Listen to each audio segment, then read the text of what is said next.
sedikit bicara soal desa terlebih dahulu. Apa sih desa itu? Desa itu adalah kesatuan masyarakat hukum yang sudah diakui sejak zaman Belanda dulu, bahkan sebelum kemerdekaan. Yang kemudian desa itu diatur oleh undang-undang sebelum ini, undang-undang masuk pemerintahan desa 32 tahun 2004 kalau tidak salah, masuk dalam sana. Sehingga pada tahun 2014 itu ada yang namanya reformasi terhadap pemerintahan desa. Soal desa itu diakui sangat, Undang-Undang Nomor 6 tahun 2014. Jadi di sana desa itu diberikan keluasaan penuh sudah untuk mengatur, mengelola, bahkan dikasih dana. Bagaimana kemudian Indonesia itu sudah mulai sadar, pemerintah sudah mulai sadar. Apa sadarnya? Bahwa pembangunan negara Indonesia itu akan maju lebih masif sebagaimana disampaikan oleh beliau tadi, itu kalau dari bawah.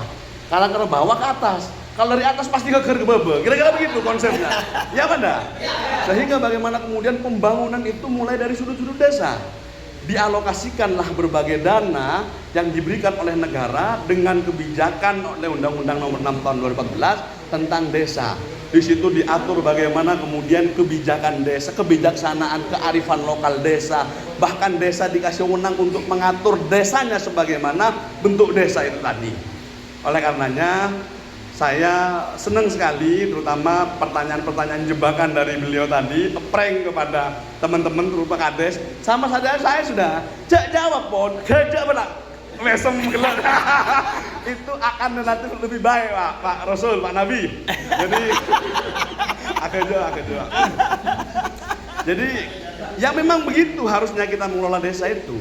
Dengan apa? Dengan cara elegan, dengan cara yang yang humble, dengan cara yang enak begitu, karena mengatur desa itu tidak sama dengan mengatur lembaga sekolah. Mengatur desa tidak sama dengan mengatur madrasah. Mengatur desa tidak sama dengan mengatur ASN sejujurnya. Karena desa itu punya yang namanya kearifan lokal tersendiri. Bagaimana kemudian desa itu mengatur orang yang seneng bubuan. Mau dia matur gimana? Bubuan akeh duwe enggak duwe Bang Mekar narik. Ya atur apa kok ngene iki? Saya kok mau sampean atur-atur, Pak. Saya enggak bunuh diri sudah untung, Pak. Iya kan? Bagaimana kemudian ketemu sama debt collector, ketemu sama orang-orang peteng, orang terak, orang sebarang lah di desa itu. Sehingga kepala desa yang kepilih adalah merupakan bagian daripada komitmen desa itu sendiri untuk memimpin yang cocok bagi desa itu sendiri. Maka dari itu salam hormat saya Pak Inggi. Pak Ingginya luar biasa, dibantu perangkat desa, dibantu BBD, yang bekerja luar biasa, yang kadang-kadang sampai melampaui batas. Hari-hari dengan jadi saya senang sekali bahwa kita semua, Gus tadi nanya sama Pak Inggi apal aja undang-undang, ampun, pian tak perlu apal. Saya perlu apal adalah bebenem pian. Pendek kemudian bisa membantu panjenengan sampean cukup meker orang sing dibubuhan tak bisa nyaur nek kan toh. Iya kan? Para janda-janda yang tidak punya suami. Ya saya sepo juga, saya ngode-ngono iya kan? Bagaimana kemudian warganya mendapatkan kehidupan yang layak dan seterusnya. Maka kemudian hari ini saya melihat, saya nyampaikan dalam pidato, yang dalam pidato itu saya dibantu oleh beliau juga, bagaimana kemudian ngomong Pasuruan dalam konteks Pasuruan secara utuh. Cuman saya mendikotomikan, ada Pasuruan Barat, Pasuruan Timur memang. Kenapa kalau demikian? Karena disparitasnya begitu parah, Pak. Saya keliling-keliling, bukan hanya di Nguling, Lekok, Grati, dan Merjoso. Dapil saya, Pak. Saya tidak hanya keliling di sana, saya juga keliling di Lumbang dan seterusnya. Karena kebetulan saya itu aktif di media sosial. Ketika saya upload pembangunan, cek pun Pak. Saya komen Pak Eko ini tidak adil sama sekali. Kenapa kok Pak saya tidak dibangun apa? Sebarang ada pun. Sebarang kali itu menandakan apa? Menandakan bahwa pikiran masyarakat masih sehat, pikiran masyarakat itu masih kuat, pikiran masyarakat itu masih cinta dan berharap kemajuan itu segera terrealisasi. Sehingga saya senang sekali ketika datang ke daerah-daerah yang jalannya rusak, pendidikannya masih kurang, tingkat pendidikan ekonominya masih rendah dan seterusnya. Ini merupakan PR besar kita semua. Bukan hanya PR-nya Guson, bukan hanya PR-nya kepolisian, bukan hanya PR-nya Pak Camat, bukan hanya PR-nya Kades misalnya dan Bupati, tidak, tapi PR setiap warga negara untuk kemudian bersatu padu membentuk mental dan niat yang baik untuk kemajuan tadi itu sendiri. Apa yang dimaksud Gus tadi? Maju itu bukan soal letterlek maju sehingga kalau benda corak heker. Tapi maju adalah konsep gagasan. Maju dalam hal kebaikan. Tidak pembicaraan pendidikan itu maju. Kalau ngomong konteks di Gedang Wetan misalnya masalahnya banjir, masalahnya pekerjaan, ya Banda?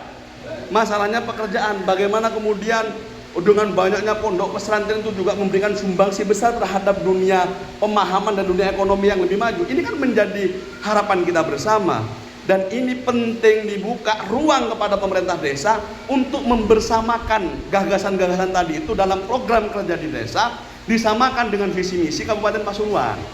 Maka saudara-saudara sekalian, hari ini ada komitmen, ayo kita komitmen bersama-sama membangun infrastruktur itu dikedahulukan etelui kudu ada akisnya prioritas. Saya nyampaikan di mana-mana sama Guson, harus didahulukan yang prioritas. Kalau di Pasuruan wilayah timur itu banyak rusaknya, cek laku bangun barek gelu, kan sedekah. Timur itu harus segera diperbaiki dulu, karena perbaikan ekonomi itu berbanding lurus dengan keadaan infrastrukturnya. Bagaimana kemudian orang padi bisa ajual pade, bisa panen senyaman ketika tidak ada infrastruktur. Misalnya contoh di wilayah barat sudah pakai pickup masuk ke Sabe, sudah pakai Tosa masuk ke Sabe. Iya ki acampo along polong bi beletang. Ki nateng. Beton tade, omor tade, biayan tade, BSPC sobu kan leso. Sehingga kos-kos ini yang kemudian tidak disadari, ada ketimbangan yang sedemikian terus jalan. Saya baru tambah maju, saya timur tambah ambles. Aneh kan tak sehat, kan? Oleh karenanya, ayo, saya di Kabupaten dengan Gus akan berkomitmen untuk membangun, untuk bagaimana mengawal kebijakan untuk Pasuruan itu menjadi baik. Saya juga berkomitmen, dan Kades, pemerintah desa, tokoh masyarakat, Modin dan seterusnya juga harus komitmen. Niat baik untuk bagaimana yang namanya niat majuaki daerah. Jangan dikira panjenengan sebagai tokoh ada punya peran atau peran panjenengan lebih kecil dari DPR. Jangan begitu. DPR masih megang mic, saudara-saudara merdeka kita ya. Tapi panjenengan mun beda orang saya datang ke ada impian retan. Ina boten. Datang ke ada persiapan labun. Iya mun tepak tak ojen, semua malam bekon kelon sampai datang. Ayo lebih sarah kemah. Iya Banda. Mari kita semua punya kapasitas yang sama untuk yang namanya bergerak maju dengan kapasitas masing-masing.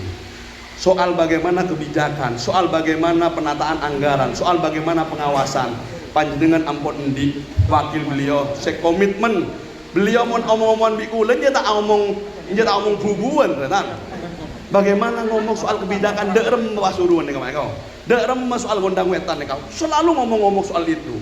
Ngomong jalan, alhamdulillah beliau juga sangat aktif sekali mengisi pengajian-pengajian, sehingga dalam sambutan beliau tadi bagaimana beliau menerjemahkan setiap kata demi kata yang mempunyai artikulasi berbeda dan berefek berbeda. Ini penting retan. Semongko maju kan apa? Majunya tak kalau tak loncat nolo, kutu efek care. Maka dari itu pendidikan juga menjadi hal yang penting. Dan pemerintah desa juga mengorbit tenaga-tenaga orang-orang pintar efisien untuk berperan aktif membantu desa. Sehingga kesimpulannya adalah ayo desa dengan semua potensi yang desa niatkan bersama-sama untuk yang namanya kemajuan tadi, niatkan bersama-sama untuk menciptakan kesejahteraan. Apa sejahtera aja? Aroma secokop tak kekurangan. Ayo bersama-sama diniatkan untuk membuat situasi yang berkeadilan. Apa adil dengan aroma tak ereh, aroma tak bimbang, aroma saya pada saya pun. Sehingga kalau Pasuruan misalnya detik ini belum berkeadilan. Makanya dalam pemerintah daerah yang baru kepilih, ayo didukung bersama-sama mewujudkan visi berkeadilan tadi itu. Pasuruan Timur tetap satu Pasuruan, tapi harus berkeadilan. Pendidiknya kudu pada, infrastruktur kudu pada, dan seterusnya. Oleh karenanya dalam momen yang berbahagia ini juga, alhamdulillah bagian hukum mengadakan acara kadarkum. Kita sudah usul dari Komisi 1 bahwa restorasi justice, AKB pendekatan hukum berbasis komunikasi di luar pengadilan, di luar peradilan itu dibangun. Maka kita usulkan ada yang namanya pendamping hukum tiap desa atau tiap kecamatan. Alhamdulillah ini direspon positif Bu, sehingga ke depan mun beda masalah-masalah njok tak moro-moro lah, ayo sidang lah, tak ada ya. Beda proses-proses tertentu, pembinaan-pembinaan tertentu bisa selama itu masih delik aduan, bukan pidana, bukan pidana berat, bukan pidana umum, itu masih bisa dikomunikasikan untuk derma AKB kesayangan masyarakat mereka. Sampeyan setuju napa mboten?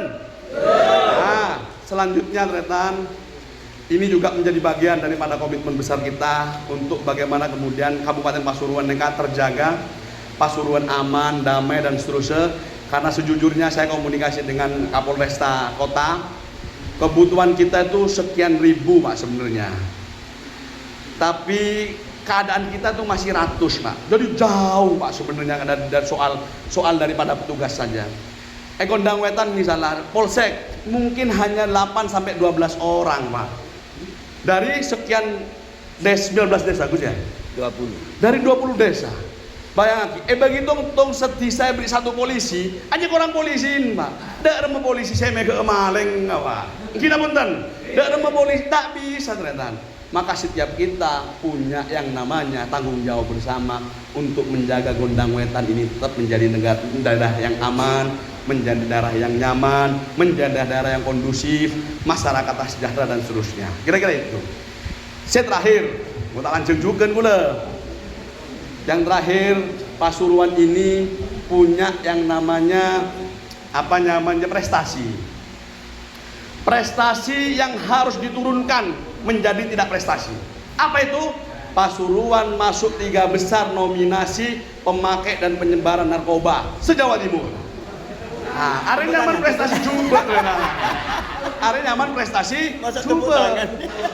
Are kudu metoron ria. Kalau 38 kabupaten kota se-Jawa Timur, mak Pasuruan ini 30 belu badan. 30 metok lah. Cek nomor 3 paling atas. Kan syarat kita. Bagaimana kemudian efeknya? Efeknya adalah pikiran-pikiran para pemuda atau pemakai menjadi tidak sehat. Sehingga itu cenderung itu akan berbuat yang namanya kelabilan sosial. Beda rampok bengal mate, beda nak kanak murai pecuk, neng murai pate, menjadi kekejaman sosial yang memang itu sudah tidak bisa diatur pikirannya karena sudah beres lah. Itu sudah beres. Maka dalam momentum yang berbahagia dan kesempatan yang berharga ini, saya berharap, ayo Etisa tokoh-tokoh panjenengan juga, ayo omong bahaya narkoba. Ayo omong bahwa selamatkan anak-anak kita semua. Omong kerajin nempian, jaga anak nempian, sekolahan jaga, epon tuke jaga bigos. Kita juga di kabupaten sedang mengawal yang namanya Perda Anti Narkotika. Sehingga kalau semua sama-sama bergerak, saya berharap Pasuruan tidak menjadi berprestasi lagi dalam penyelenggaraan narkoba, tapi betul-betul dapat mengentas itu menjadi masyarakat yang dengan harapannya baldatun thayyibatun wa rabbun ghafur. Amin Allahumma.